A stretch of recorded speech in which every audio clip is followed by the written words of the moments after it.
Ibu merenung saya, menggigil seluruh badan saya. Untuk masa yang lama, ibu tertanya-tanya, Ayunhee, awak tidak menimbulkan sebarang masalah baru-baru ini, bukan? Saya gemetar. Tiada. Hari ini, Permaisuri menjemput saya untuk membawa awak masuk ke dalam istana. Saya semakin sejuk. Apa yang saya tidak mahu datang begitu cepat. Saya terpaksa berkata, baiklah.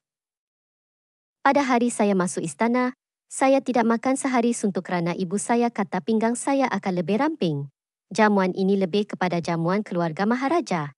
Maharaja dan Permaisuri duduk di kerusi pertama dan selepas saya duduk, saya terlihat Song Hai. Dia sedang melihat saya. Saya duduk dengan patuh di sebelah ibu saya, mendengar sapaan sopan orang dewasa dan mata Permaisuri jatuh pada saya. Saya mendengar bahawa Yunhee gadis baik dan mempunyai reputasi yang baik sejak kecil. Ibu saya ketawa. Dia seorang gadis liar. Permaisuri juga tersenyum dan melambai. Saya juga mempunyai anak saudara bernama Song Hai, yang pintar dan jujur. Sebaik sahaja kata-kata ini. Ibu saya menjadi pucat dan menjadi resah. Aku mengetak bibir. Sudah tentu, Permaisuri mengabulkan perkahwinan saya dan Song Hai. Saya berdiri, tetapi ditolak dengan kuat. Ibu saya kelihatan bermasalah dan memandang Maharaja. Sebenarnya, Yunhee sudah mempunyai seseorang yang dia suka. Ekspresi muka semua orang berubah sedikit termasuk aku.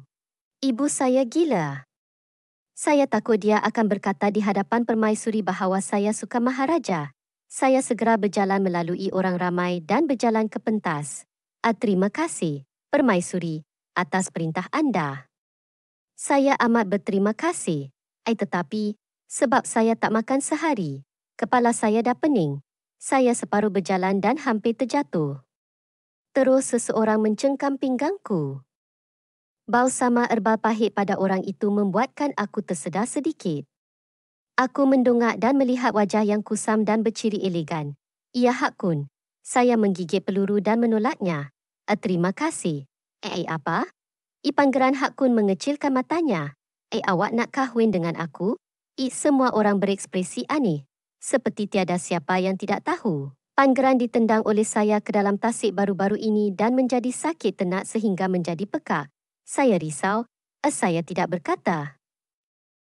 Baiklah, saya faham. Dia mengerutkan bibirnya dan dengan berat hati berkata, kalau begitu ia akan menjadi seperti yang anda mahu. Pangeran Hak Kun memegang tangan saya dan menarik saya untuk berlutut. Abang Maharaja, kami bercinta dan saya nak gadis ini. Tidak jauh, Song Hai berdiri di tempat yang sama, kelihatan pucat. Wajah Permaisuri juga pucat, tetapi tiada siapa yang berani mengingatkan Pangeran Hak Kun. Dia hanya pekak sekarang. Jika seseorang memberitahunya dia tersilap, dia mungkin menjadi gila dan mengamuk kerana malu. Maharaja terkejut, tetapi tidak mendedahkannya. Saya juga fikir Yunhee sesuai. Bawakan saya pen. Saya akan anugerahkan perkahwinan ini. Ini benar-benar di luar jangkaan saya. Saya melutut dan tidak berani untuk bernafas. Dan tiba-tiba satu tangan menghulurkan sekeping kuih bunga. Makan. Kening Pangeran Hak Kun lembut. Orang lain tidak dapat melihat anda. Saya terdiam. Kemudian saya mendengar orang ramai berbisik bahawa dengan postur menghulurkan makan ini, Pangeran mungkin akan dapat anak putera terus tidak lama kemudian. Perkahwinan saya pada hari ke-15 bulan depan. Pada asalnya, hari bertuah dikatakan adalah 15 Jun. Tetapi Pangeran itu pekak, maka dia mendengarnya sebagai hari ke-15 bulan berikutnya. Adakah Pangeran sengaja melakukannya? Dong Mei berkata dengan marah, Pangeran bimbang tidak dapat hidup sehingga 15 Jun ke? Sebenarnya, saya tidak memberitahu Dong Mei. Pangeran Hak Kun tidak sakit, tetapi dianiaya.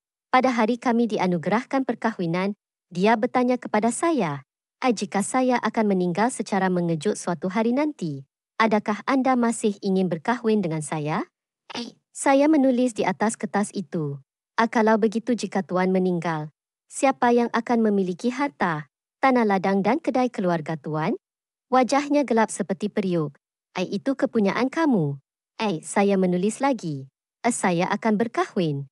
Saya tidak memberitahunya bahawa MAS kahwin saya lebih daripada hadiah pertunangannya. Pada hari perkahwinan saya, ibu saya menghantar saya keluar dan berkata, makan lebih banyak. Pangeran suka orang gemuk. Ibu tidak pernah disukai oleh ayah dalam hidupnya. Hanya apabila ibu melatih saya menjadi gundi istana, baru ayah akan berterima kasih kepada ibu. Tidak hairanlah dia memaksa saya dengan kuat. Saya menepuk tangannya.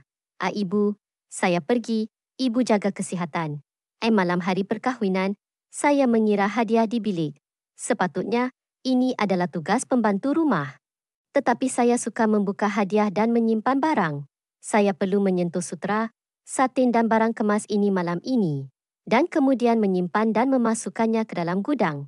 Pangeran Hak Kun memandang saya untuk masa yang lama.